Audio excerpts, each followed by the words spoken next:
정책 포럼 이제 종합 토론회를 갖겠습니다.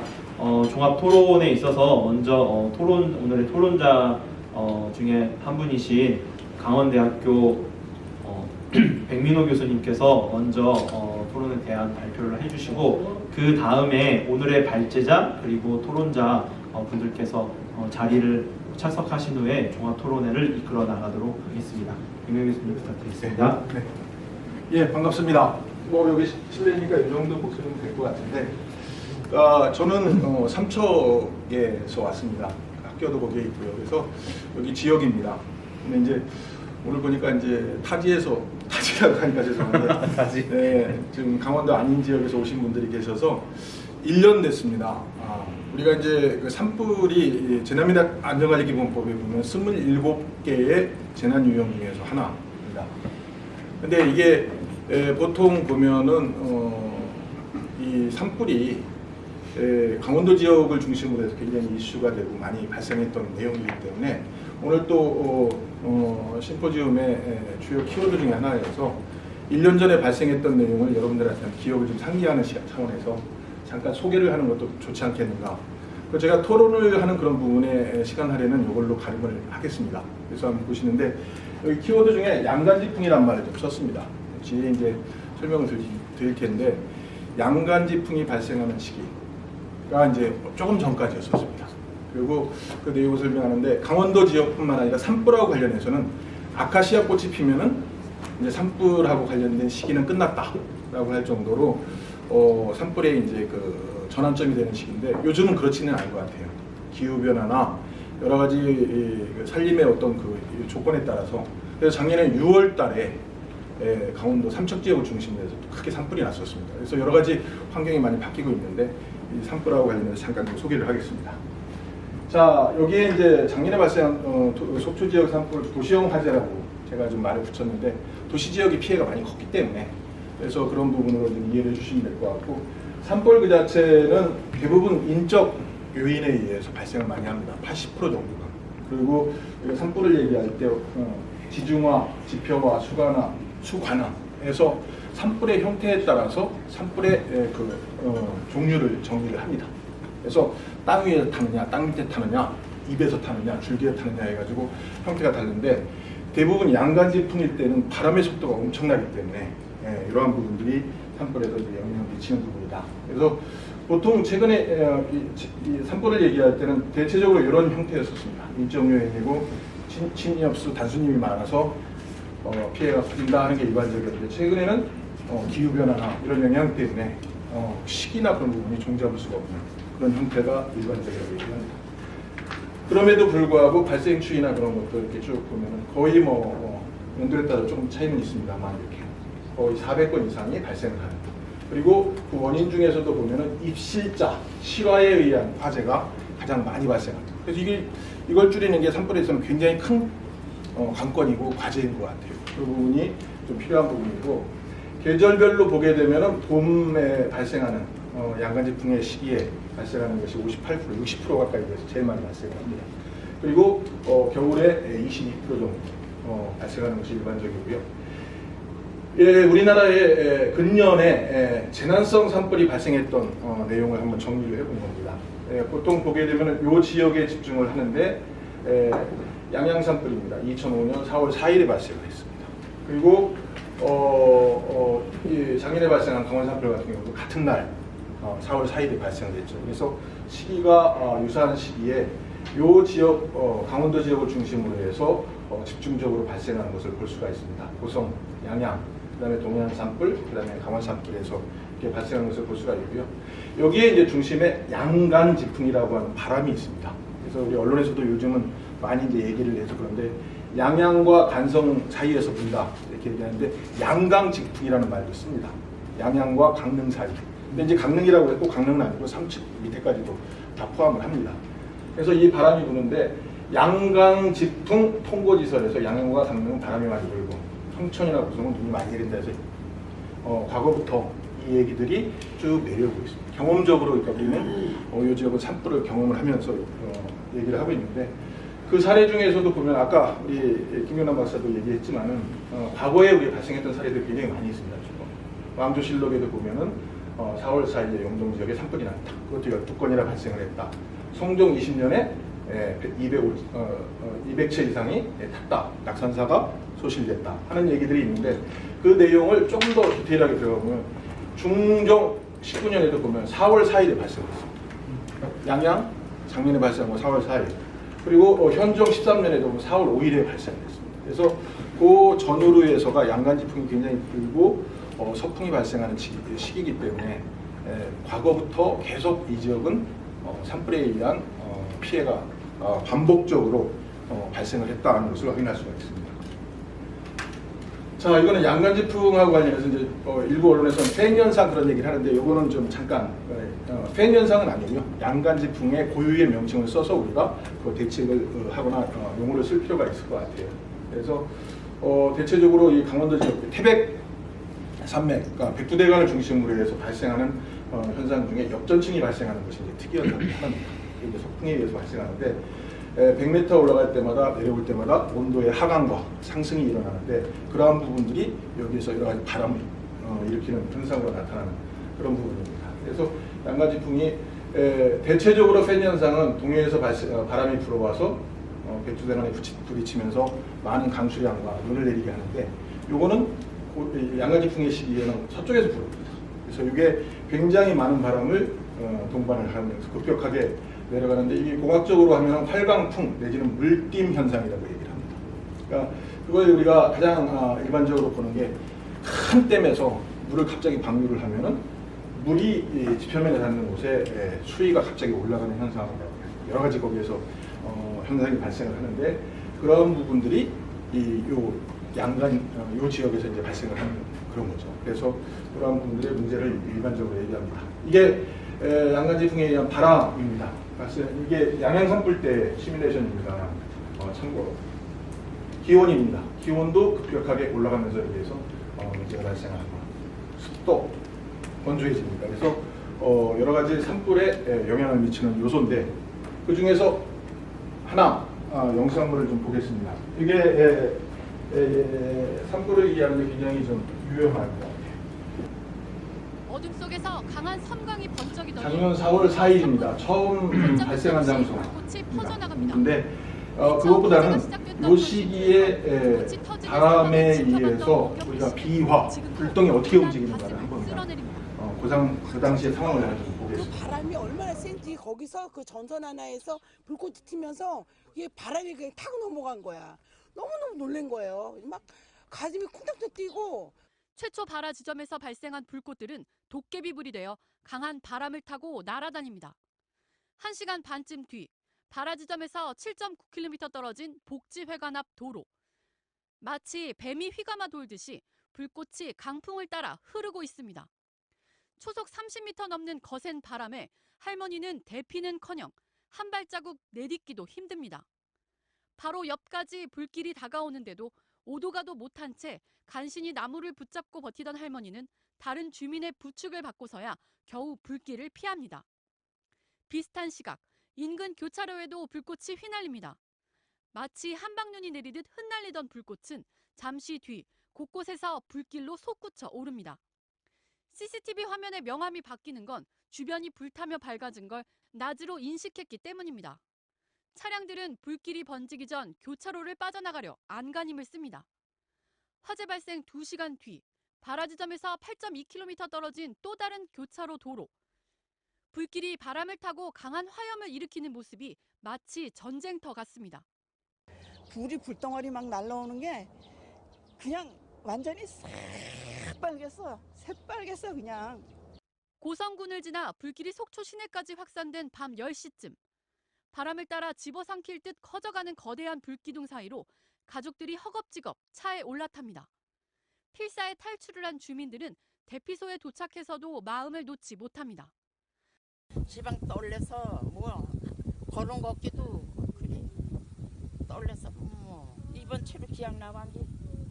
집과 건물, 산과 도로 가릴 것 없이 온통 불로 뒤덮인 CCTV 속 모습은 참혹했던 그날 밤을 고스란히 담고 있었습니다. MBC 뉴스 박수희입니다. 이게 이제 이 지역의 지형적인 특성입니다. 이날만 이렇게 발생한 건 아니고요. 우리가 이제 화재 뭐 3요소 4요소 중에 순조로운 연쇄 발생이 일어나는 최적의 조건을 갖고 있다라고 역으로 표현할 수가 있는. 그래서 최근에 이제 발생하는 그런 부분에 도시형 화재가 이제 많이 발생한다는 얘기를 하는데 많이 지금 산림적으로 사람들이 모여들고 있어요. 이제 환경 변화도 그런 영향을 미치는 것 같고.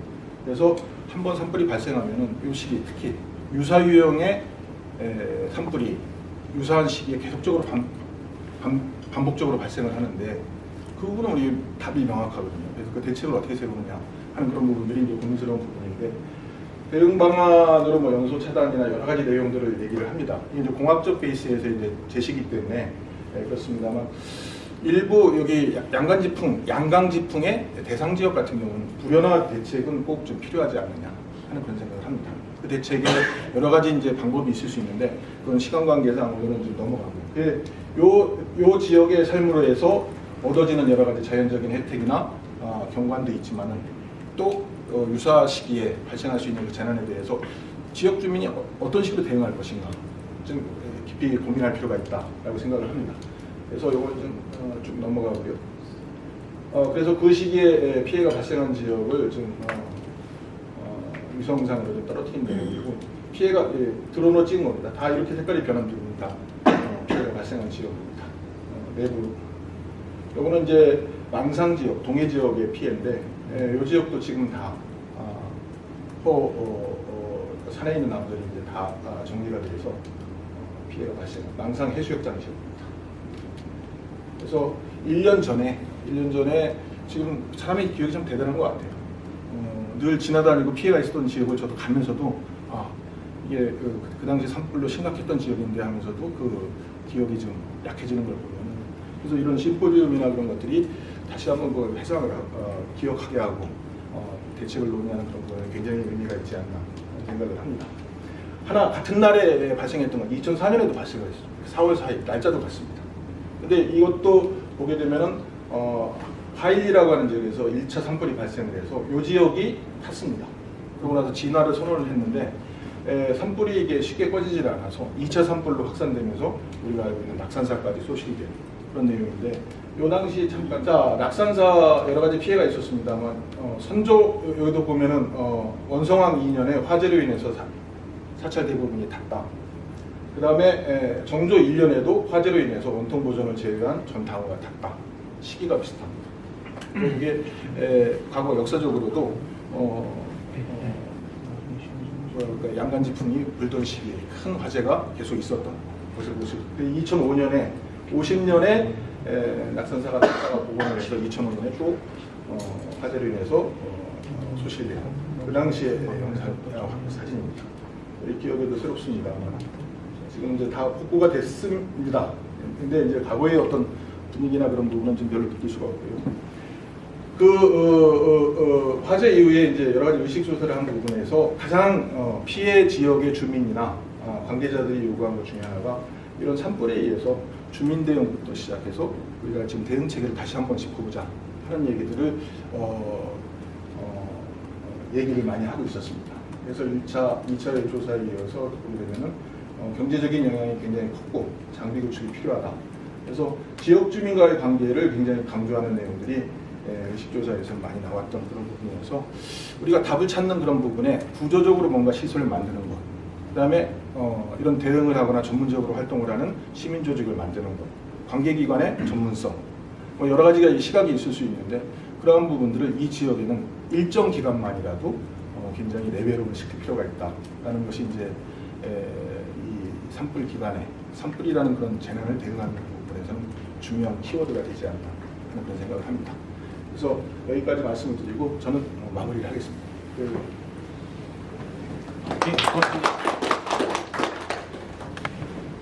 네, 그럼 오늘 발제를 맡으신 발표자분 그리고 토론자분 다 자리에 착석해 주시기 부탁드리겠습니다. 도움이 되는지 그런 것들 좀 말씀을 해주십사 해서 부탁을 드렸습니다. 그러면 시간이 없는 관계로 바로 넘어가도록 하겠습니다.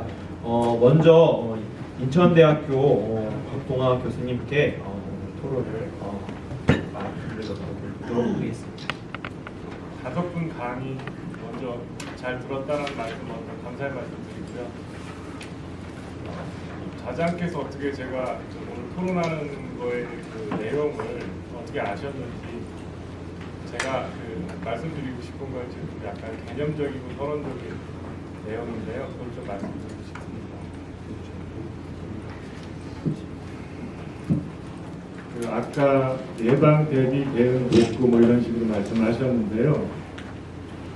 지금 그 주관하시는 그 재난구호협회가 지금까지 이제 훌륭한 활동들을 많이 하셨는데 복구에 중점이 많이 되어져 있었다고 생각을 하고요. 예방, 대비 그쪽으로 좀 강화를 하면 더 바람직하지 않을까 그런 생각도 좀 있습니다. 좀 그거랑 관계되는 내용인데요. 제가 말씀드리고 싶은 거는 산불과 같은 재난재해에 대처하는 마인드에 대해서 말씀드리고 싶습니다. 산불을 위험한 요소로서 수동적으로 받아들이고 단지 회피하려는 마인드인 경우 산불은 해저드 위험입니다. 근데 반면 산불이라는 재해 요인을 능동적으로 대처하려는 마인드인 경우 산불은 리스크로서 정의할 수 있습니다. 동일한 재해 요인을 사람이 어떻게 받아들이는가에 따라서 해자드 위험이 되기도 하고요. 리스크가 되기도 합니다. 여러분들이 잘 아는 네덜란드 같은 경우에 네덜란드는 해수면보다 국토가 낮은 수해에 취약한 국가입니다. 현재 네덜란드의 경우가 여러분들 잘 아시는 바와 같이 거주 환경, 삶의 상태를 보면 매우 매력적이라고 생각이 되어지고 있어요. 근데 그것은 네덜란드인이 침수, 수해라는 위험을 능동적으로 해결해야 할 리스크라는 마인드로 접근해 왔기 때문에 가능해진 것이 아닌가라고 생각하고 있습니다. 오늘 그 발표하신 내용 중에서 첫 번째 주제 발표 내용은 저는 이제 매우 흥미롭게 경청할 수 있었습니다. 바로 이러한 리스크 관리라는 관점에서 매우 훌륭한 방안들을 제시하셨습니다. 양간지풍이라는 지형적, 기후적 요인에 의한 이 지역의 산불은 앞으로도 더 빈번해질 것이라고 예측되어지고 있습니다. 아마도 지구온난화에 의한 이상기후 현상에 의해 매년 반복 발생할 것으로 보여집니다. 이러한 상황에서 산불이라는 것을 리스크로서 받아들이고 능동적이고 적극적으로 해결해 나가려는 노력이 더욱 필요할 것이라고 생각합니다. 저는 두 번째 발표 또한 흥미롭게 경청할 수 있었습니다. 리스크 커뮤니케이션의 관점에서 처음 접하는 한국의 사례로서 볼 수 있습니다. 최근 일본의 경우 국립방재연구소 주관으로 매년 재난재해 라디오 국번 공모전을 행하고 있습니다. 응모한 지역의 커뮤니티가 해당 지역에서 발생할 수 있는 재난재해를 상정하고 각각의 마을 사람들이 상황별로 어떠한 역할을 해야 하는지, 재난 발생의 경과 시간별로 어떠한 행동을 취해야 하는지를 설명하는 극본을 주민들이 작성해서 라디오 방송을 하는 공모전입니다. 동일본 대지진 이후 일본은 커다란 국가적 쇼크 상태였었는데요. 재난재해에 대비해서 물리적인 방제 인프라스트럭처, 대응 매뉴얼 등이 완벽하게 대비되었다고 자부했지만 막대한 피해가 있었습니다. 동일본 대지진 이후 보완되어야 될 부분의 하나로서 시민의 주체적 참여에 의한 리스크 관리, 리스크 커뮤니케이션, 리스크 거버넌스를 중요하게 육성하고 있습니다. 그리고 세 번째, 네 번째 발표의 내용들은 리스크 거버넌스의 관점에서 이해될 수 있는 좋은 사례라고 보여지고 있습니다. 이러한 방향으로 주민의 주체적 참여가 사회적으로 확산되어야 된다고 생각을 하고 있습니다. 하지만 현대사회의 여건상에서 주민 참여를 발전시키는 쉽지 않습니다. 하지만 지금 이 지역의 경우 산불에 대한 커뮤니티 공동의 대응이라는 공동의 목표가 공유된다면 이 지역은 다른 지역에 비하여 리스크 거버넌스의 발전 가능성이 높을 것으로 기대하고 있습니다. 이 지역의 경우 또한 정부가 최근 강하게 추진하고 있는 공동체 중심의 도시재생 뉴딜 사업에 재난재해 주제를 접목하는 것도 효과적일 것입니다. 저는 리스크라는 개념에 기초하여 말씀드렸습니다만 재난재해 능동적 대처라는 마인드가 사회적으로 확산되기를 기대하고 있고요. 저는 그렇게 되었을 때 우리나라는 한 단계 더 업그레이드되고 성숙되어질 것이라고 평소 생각하고 있습니다. 간단하게 말씀드렸습니다. 예, 네, 이 리스크라고 하는 게 그런 수용 가능한 그런 위협이나 이런 것들을 의미하는데 그런 아마 의미에서 말씀해 주시는 게 아닌가 싶습니다. 그러면 두 번째 토론자이신 한림대학교 서정환 교수님 부탁드리겠습니다. 안녕하십니까. 한림대학교 서정환입니다. 저는 이제 그 제 자체를 그 과학적으로 분석하는 사람이 아니고 인문학을 하는 사람입니다. 그래서 오늘 발표 중에 이제 제일 가까운 거리에 있는 것이 오늘 이제 손 작가님의 이제 발표인데요. 작년에도 제가 참석했습니다만 기본적으로 이게 저는 인문학을 하는데 기본적으로 인문학이라고 하는 게 저의 해석은 이제 사람의 삶의 영이 자체가 존재하고 그것을 어떻게 기억하고 표현하느냐가 인문학이라고 저는 이해하고 있습니다. 근데 결국 이제 산불이라는 게 났을 때, 재해가 났을 때 피해를 입는 것이 사람이고 오늘 발표에서도 이제 지역 회복이라는 말이 나왔습니다만 사실은 그 지역 회복이라고 하는 것은 그 지역이라는 공간 자체를 말하는 것이 아니라 그 지역 안에 있는 사회 그리고 사회를 영위하는 구성하는 사람들의 이제 생활이죠. 그 생활의 영위, 생계 이런 것이 이제 회복이 되고 유지가 돼야 지역이 존속이 되기 때문에 그걸 이제 회복하자는 걸로 저는 이해를 하고 있습니다. 맞는지 모르겠습니다만. 그렇게 놓고 봤을 때 이제 물론 오늘 이제 뭐 거버넌스라든지 제도라든지 여러 가지 이야기가 나왔습니다. 뭐 문외한으로서 열심히 들었습니다만 그 말씀들은 다 어렵다고 생각하고 특히 이제 복지국가에서 제도가 분명히 있어야 되는데 현실은 이제 제도만 가지고 모든 것이 해결되지 않는 부분이 존재하는 부분이 있습니다. 저희가 이제 인문학을 하면서 이제 사람의 이름과 기억이라고 하는 걸 하고 있는데요. 예를 들어서 살인 한인들이 이제 고국에 돌아올 수 있게 됐습니다. 법을 만들었죠. 대한민국 정부에서. 그런데 2세는 해당이 안 됩니다. 안 되기 때문에 돌아온 분들은 다시 이제 이산가족이 되어버리는 또 틈새가 생기거든요. 그래서 결국은 자기는 한국에 돌아와가지고 국에 돌아갔는데 가족과 같이 살지 못하는 상황이 되어버리는 그 살인이 있을 때하고 뭐가 다른가라고 하는 일이 벌어지기도 합니다. 근데 이제 재해가 일어나면은 결국 경우에 따라서는 아까 나왔습니다만 타운을 형성한다든지라고 했을 때 사람의 이동이라고 하는 게 발생이 되고 그 사람들은 다시 이제 생활을 이제 정착시켜야 되는 부분이 생깁니다.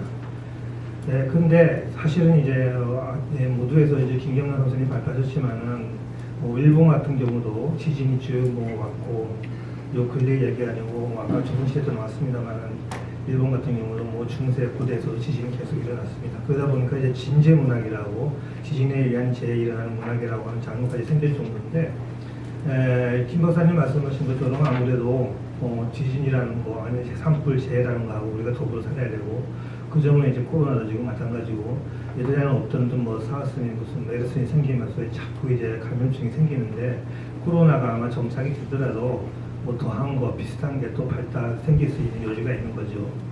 그렇게 놓고 봤을 때 이제 인문학이라는 입장에서 봤을 때는 결국 피해 입은 분들의 당사자들의 존재하고 그걸 위해서 치유와 회복을 위해서 많은 분들이 그 관과 민이 협동하고 있는데 그 당사자들의 그 기억이라고 하는 거를 우리는 좀 예를 들어서 보상금이 가고 건물이 들어선다고 해가지고 끝나는 것이 아니라 그분들의 기억을 아픈 기억이라고 하는 걸 우리가 어떻게 공유할 것이냐라고 하는 부분이 아까 그 나무 20년 전에 나무를 심어가지고 불이 나가지고 심었는데 20년 뒤에 또 불이 나듯이 반복될 수 있는 거거든요. 그러면 우리도 그러한 재해에 대한 인식이랄까 그 준비랄까 그런 걸 좀 더 유지할 수 있고 그래야 또 지속적인 지속 가능한 대책도 나올 것이고라고 하는 부분에서 그것이 뭐 손 작가님이 글 쓰시는 것 포함해가지고 영화도 뭐든 그런 이제 그분들의 당사자들의 기억을 어떻게 우리가 가지고 그것을 하나의 그 인식의 변화로서 삼을 수 있을 것인가라고 하는 것도 중요한 것 같습니다. 다만 이제 조심해야 될 것은 이제 문학이나 뭐 영화나 다큐멘터리나 다 있습니다만은 기본적으로 이제 돌아가신 분에 대한 해석을 살아있는 분들이 하는 것이 기회이기도 합니다.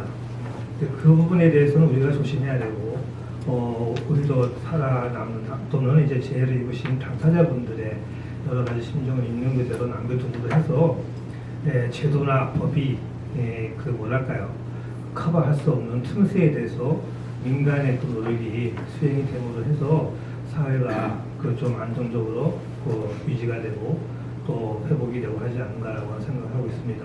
그런 부분에서 그 재해 담당하시는 분들, 공무원들, 여러분들에 대해 협조도 필요하고 노력도 필요합니다만은 이제 인문학을 하는 사람들의 역할이라고 하는 것도 분명히 있다고 보고 그건 그거대로 저희는 또 노력해야 될 것 같고요.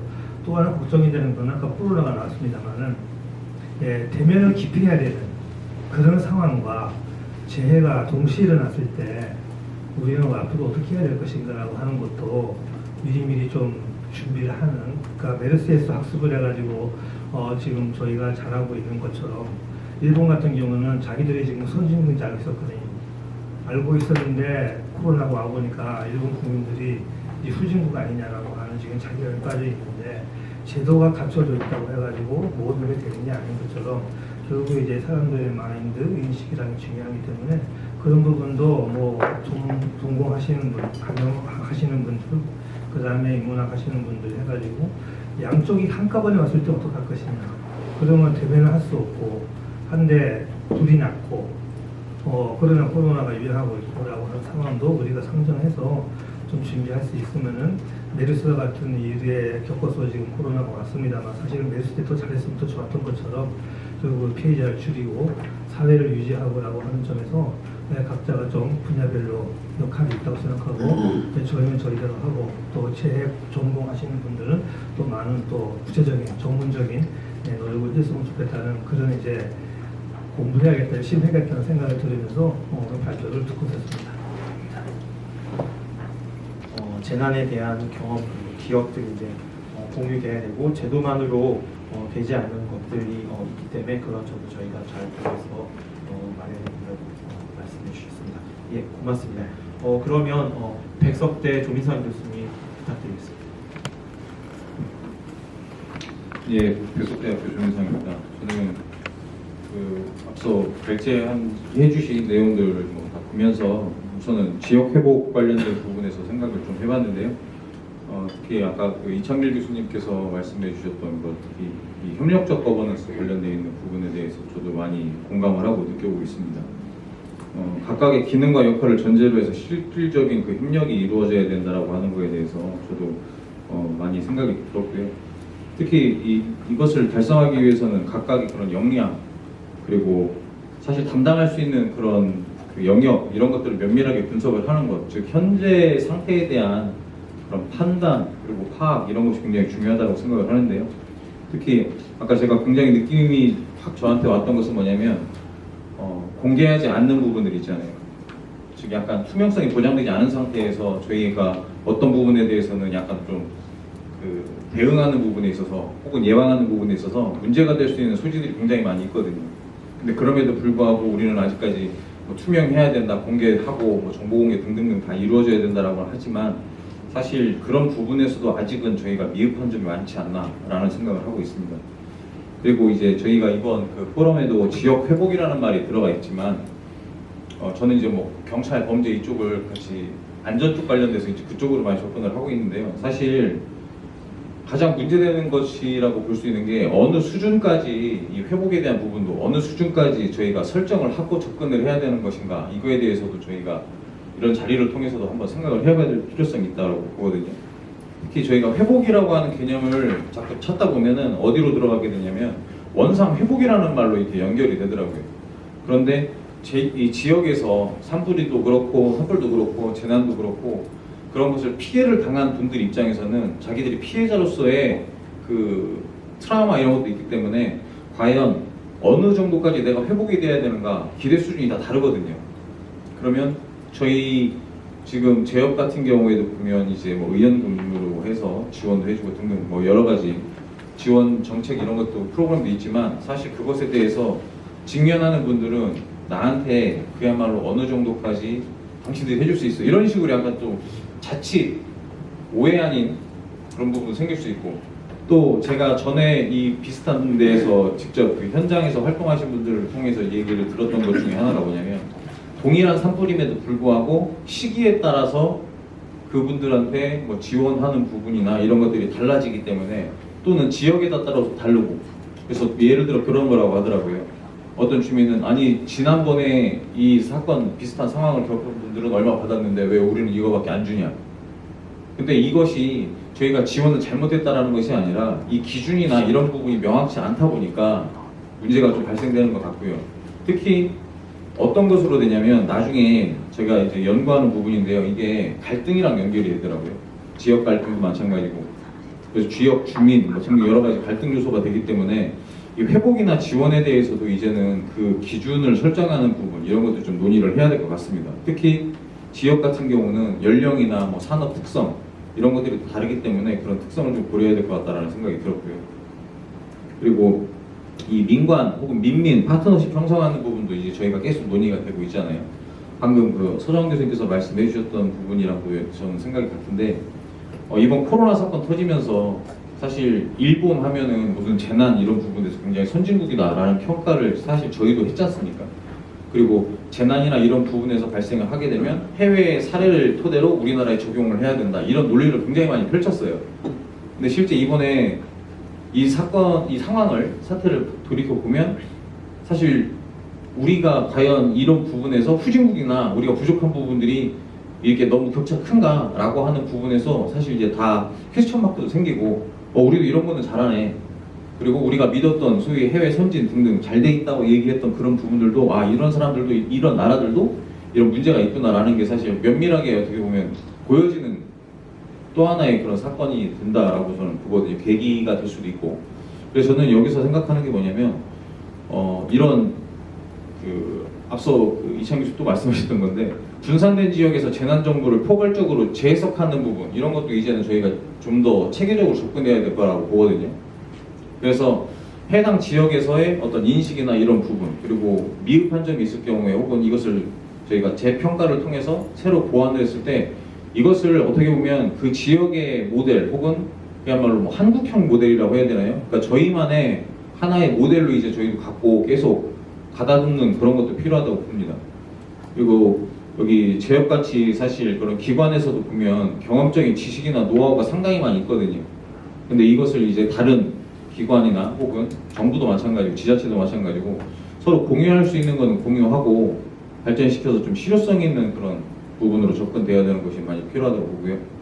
또 하나는 참여 부분인데 이 참여라고 하는 것도 제가 전에 그 부산에서 자율방재단 활동하시는 분들한테 이제 들었던 건데 참여를 할 때 어느 정도까지 참여를 하고 그리고 그 참여에 대한 접근도 무엇을 어떻게 이들을 참여시킬 거냐 그리고 어느 선까지 참여시켜서 과연 협력이라고 하는 부분도 이제 어디까지 해야 되는가 그 기준 그리고 제한을 둘 경우에는 어디까지 제한을 둘 것이냐 이런 부분까지도 좀 세세하게 이제는 고민을 해야 될 거다라는 그런 논의를 했었는데 역시 그 부분도 저희가 향후에도 계속 전문가들뿐만 아니라 특히 현장에 계신 분들 목소리를 계속 들어서 발전을 시켜야 될 거라고 생각을 합니다. 이상입니다. 기관의 기능과 역할 그리고 또 이러한 재난 구호에 있어서도 우리만의 모델을 갖고 참여를 통해서 이끌어 나가는 것이 좋지 않을까라는 말씀을 해주셨습니다. 고맙습니다. 그리고 이제 오늘 토론으로서 이제 마지막 토론자로서 실제로 이쪽 속초시 그리고 작년 강원도 산불 때 활발한 그 활동을 하셨던 지역 자율 방재단의 단장님의 말씀을 들어보도록 하겠습니다. 네, 부탁드리겠습니다. 네, 감사합니다. 먼 길 오시냐고 고생들 많이 하셨고요. 오늘 우리 지역 속초를 이렇게 방문한 데 대해서 아주 기쁘게 생각합니다. 제가 작년에 국회에서 이렇게 토론에 참석을 했었습니다. 그리고 우리 이창길 교수님도 뵙고 또 경남 박사님도 뵙죠. 참 오늘 우리 전문가 또 교수님, 박사님들께서 좋은 말씀 많이 하셔서 아주 잘 들었습니다. 저는 우리 속초시 지역 자율방재단의 단장으로서 지난 이제 물론 작년 4월 4일 이 산불 때도 참여라는 걸 했습니다. 지금 우리 조부장 교수님께서 참여를 어디까지 하느냐 이제 그 말씀을 하셨는데 이 참여하는 것을 하다 보면은 굉장히 이렇게 빠져든다고 봐야 되나요? 물론 이 도수도 없습니다. 그냥 우리가 좋아서 하는 겁니다. 그러니까 우리 요즘 이제 코로나19 이 방역을 하면서 우리가 지난 설 쉬고 1월 말부터죠. 지금까지 한 110, 한 3회 정도 지금 계속 방역을 하고 있습니다. 한 하루에 한 평균 한 30명 정도 이렇게 참여를 하시는데 지금은 제가 어떻게 보면 좀 이렇게 미안해요. 저분들은 다 그 가정을 갖고 다 일상생활을 다 똑같습니다. 이렇게 하시는데 그 시간만 되면 그냥 나오시는 거예요. 다 어떻게 보면은 자기 생활도 우리 그러니까 이 기로하고 이렇게 나오시는 분들이 너무 많습니다. 그래서 저도 단장으로서 책임감을 엄청 느끼고 저 또한 실은 부족한 게 많아요. 많지만 그 부족함을 우리 그 단원들과 우리 지역사회에 계시는 분들 때문에 이 상쇄가 되는 것 같습니다. 때문에 끊임없이 이렇게 하나의 자기 또 이제 제가 어떻게 보면은 제일 아쉬운 게 지금 방역 활동을 하면서 자기 차량으로 다 이렇게 기름 떼 가지고 다닙니다. 하지만 그것도 이 지원되는 부분이 없습니다. 이 기름값도. 그러면은 우리가 하루에 평균 한 7대에서 10대 정도가 이렇게 현장으로 이렇게 나갑니다. 이제 매일 이제 보건소에서 이렇게 나오는 코스가 있어요. 그래서 오늘은 요양기관 아니면 다중 이용 시설을 중심으로 해서 이렇게 방역을 하게 되는데 그래서 한 하루에 7대, 10대 정도가 자기 기름때 가면서 우리 단원들 싣고 방역도 기구 싣고 가서 방역을 하게 되는데 이게 작년에 제가 후회되는 게 하나 있어요. 우리 라자밀 박사님께 그때 한번 부탁을 해야 될 걸 좀 어떻게 좀 잘 되겠지. 또 지원이 좀 되는 부분이 있겠지 했는데 올해도 갑자기 코로나가 19에게 참 확진자도 많이 발생되고 전 세계적으로 좀 문제가 되는데 우리 하다 보니까 방역을 하다 보니까 아쉬움이 너무 많더란 얘기죠. 그래서 이 자리를 또 빌어서 또 이렇게 한번 또 하소연하게 됩니다. 제가 지난 월요일 5월 25일이죠. 우리 속초시의 장천마을 아시죠? 이 속초 지역에서 제일 많이 산불 피해가 많았던 지역입니다. 제가 월요일 날 갔었어요. 현장에. 그러니까 지금 이제 복구된 데도 있고 한참 공사를 많이 하고 있더라고요. 이제 주택들 이제 복구하는 데 있어서. 그래서 제가 거기 좀 둘러보고 왔습니다. 그래서 공사하시는 분들하고 얘기 좀 하고 그래서 마음이 물론 굉장히 무거웠던 마음이 지금은 갔다 와서 그래도 이렇게 복구 현장을 보고 어느 정도 진척이 된 걸 보니까 또 마음이 좀 놓이더라고요. 그래서 좀 우리 그러니까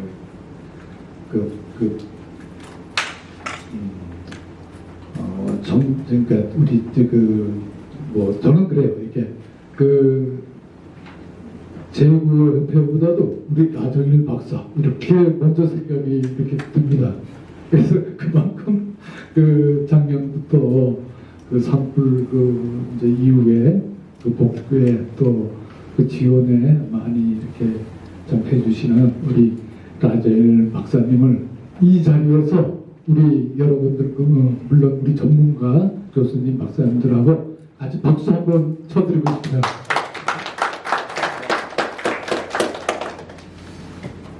그래서 참 오늘 이 자리가 우리 속초 지역뿐만 아니고 우리 전국적으로 태안반도도 아까 우리 좀 조성 우리 연구원께서도 그렇게 말씀하셨지만은 모든 아픔이 다 재난으로부터 다 이렇게 오는 겁니다. 그래서 그 분야를 다 우리가 앞으로 이러한 재해가 줄어들도록 우리 여러 전문가께서 노력하시고 또 이런 좋은 방안을 내주시고 하니까 정말 그걸로 오늘 우리 제가 이 자리에 참석한 거에 대해서 감사 말씀드리겠습니다. 감사합니다.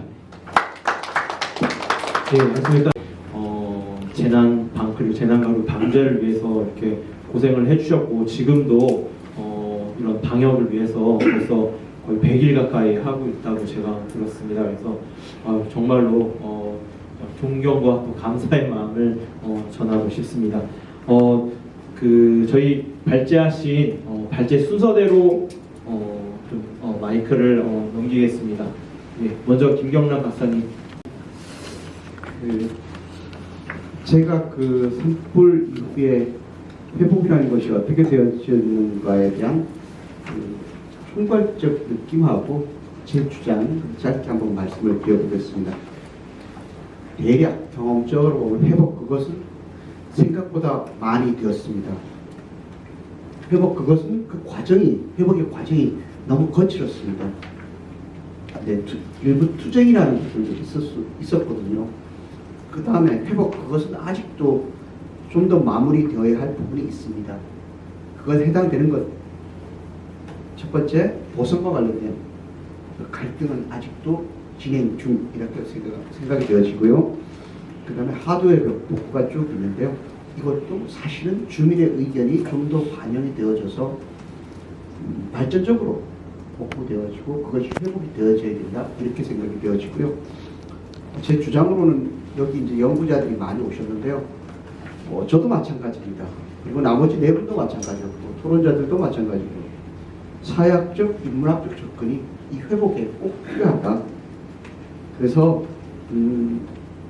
우리가 산불뿐만 아니죠. 모든 재난일 건데요. 극복 과정의 현실 실태를 좀 정성적으로 제 표현대로 하면 정성적으로 교훈화하자라는 얘기인데 정확하게 그것을 명칭으로 얘기하면 아마 수기 같은 걸 거예요. 그런 것들이 꼭 만들어져야 된다. 그래서 앞으로 그런 과정이 교훈화되기 위해서는 활짝 그림, 영상으로 콘텐츠화 되어서 이런 IT 기술에 올라타서 좀 유통이 되어져야 되지 않나 이렇게 생각되고요. 그것이 이재민뿐만 아니라 시청자에게 감동과 공감을 꼭 줄 수 있어야 되고요. 그래서 작게는 이 지역, 10개는 국가 전체 재해극복의 사회, 문화가 되어져 가야 되지 않나 이렇게 주장하고 싶습니다. 이상입니다.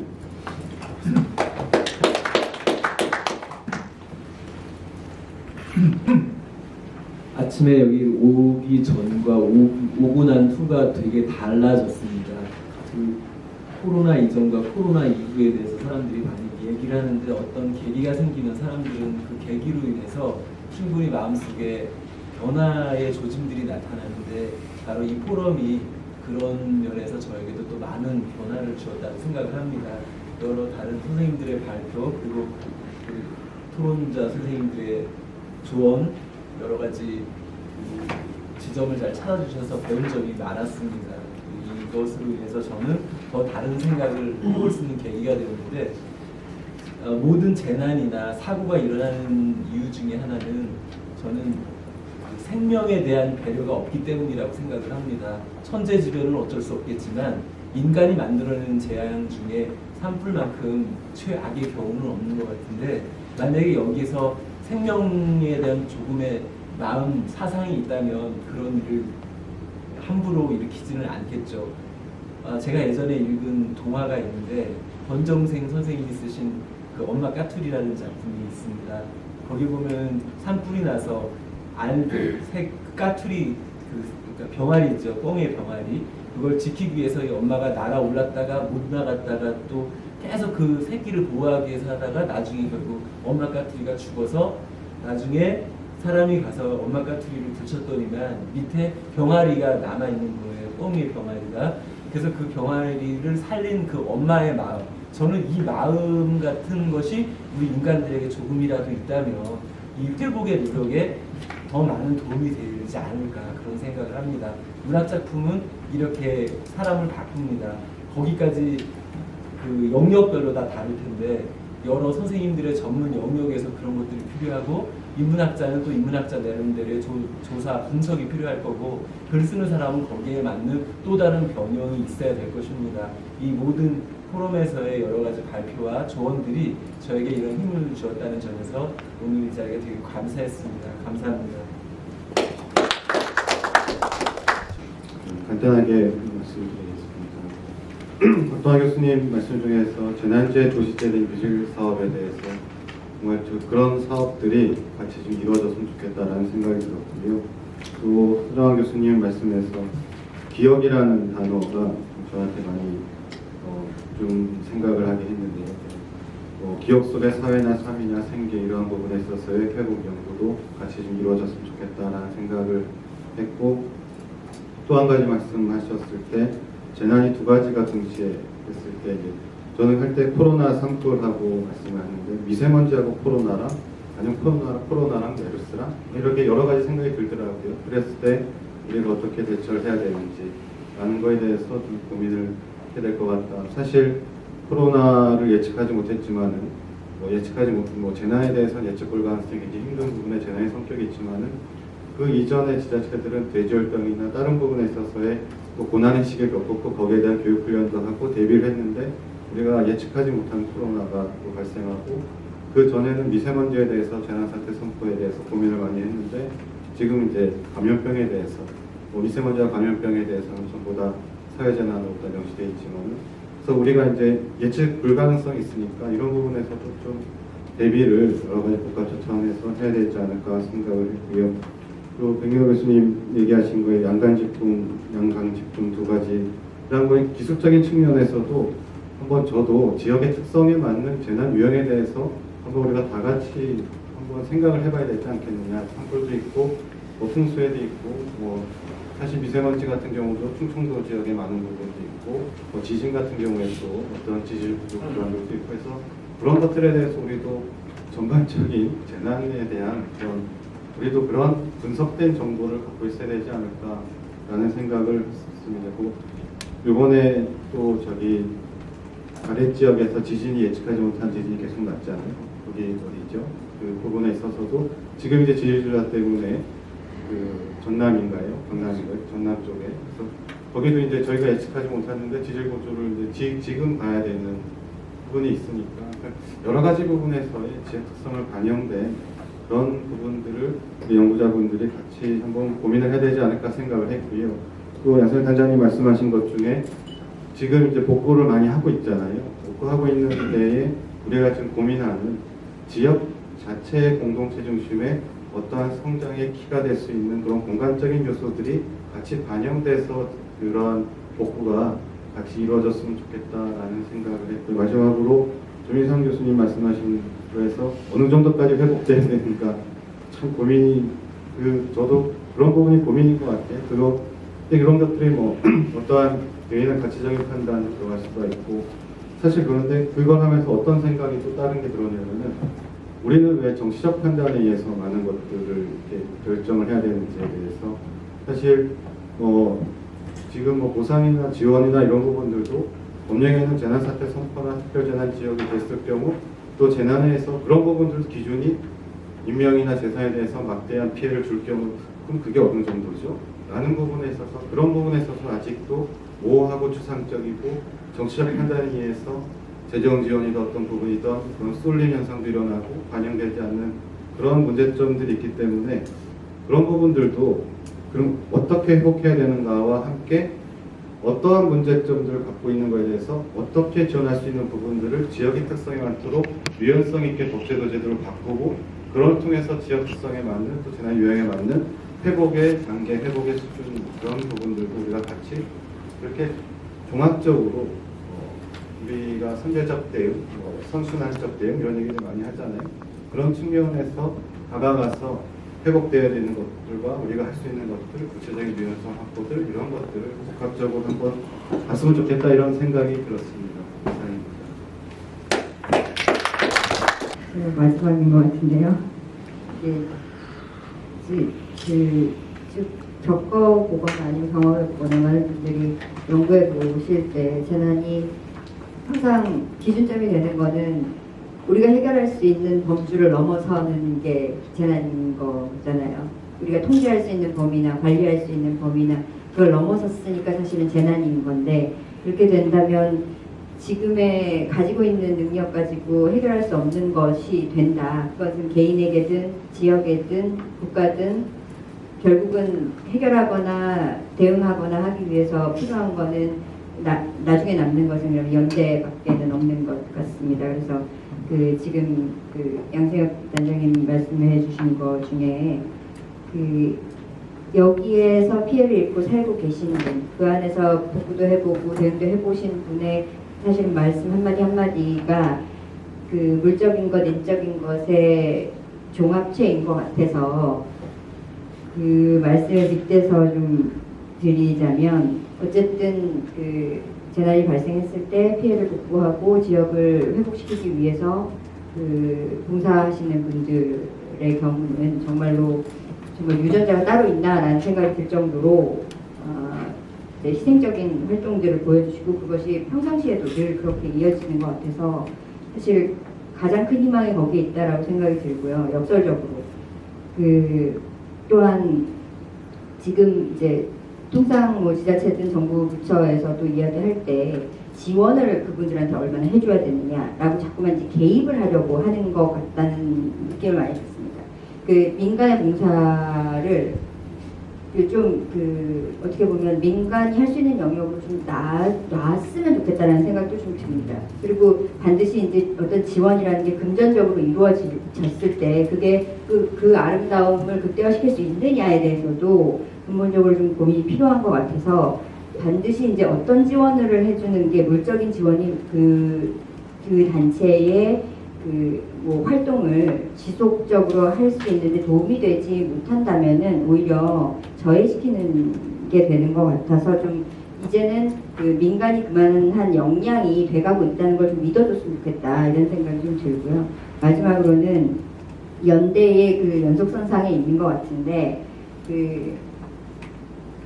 구조나 구급 지원이 이루어졌을 때 어떤 누군가가 상당히 기억이 난다 이렇게 말씀하신 게 조금 저는 좀 충격적으로 왔거든요. 그게 나쁜 의미가 아니라 어떤 기관이 됐건 부서가 됐건 공적인 관공서가 됐건 어디에서든 이게 그걸 실질적으로 해주는 담당자와의 사실은 유대감, 어떤 동질감 내지는 그 사람에게 받은 이를테면 따뜻한 마음 이런 감동의 포인트가 사실은 이 복구 지원에 있어서 왜냐하면 심리적으로 많이 좀 약해져 있는 분들이 많잖아요. 그런 상황에서의 이 질적인 접근 방식 이런 게 정 부분에서 상당히 필요한 것 같다 이런 생각에서 사실 개인 유대를 맺어주는 담당자 누가 이 일을 할 것인가 그 일을 할 때에 필요한 역량은 그럼 무엇인가에 대해서 좀 다시 한번 생각해 보는 계기가 된 것 같습니다. 네, 이상입니다.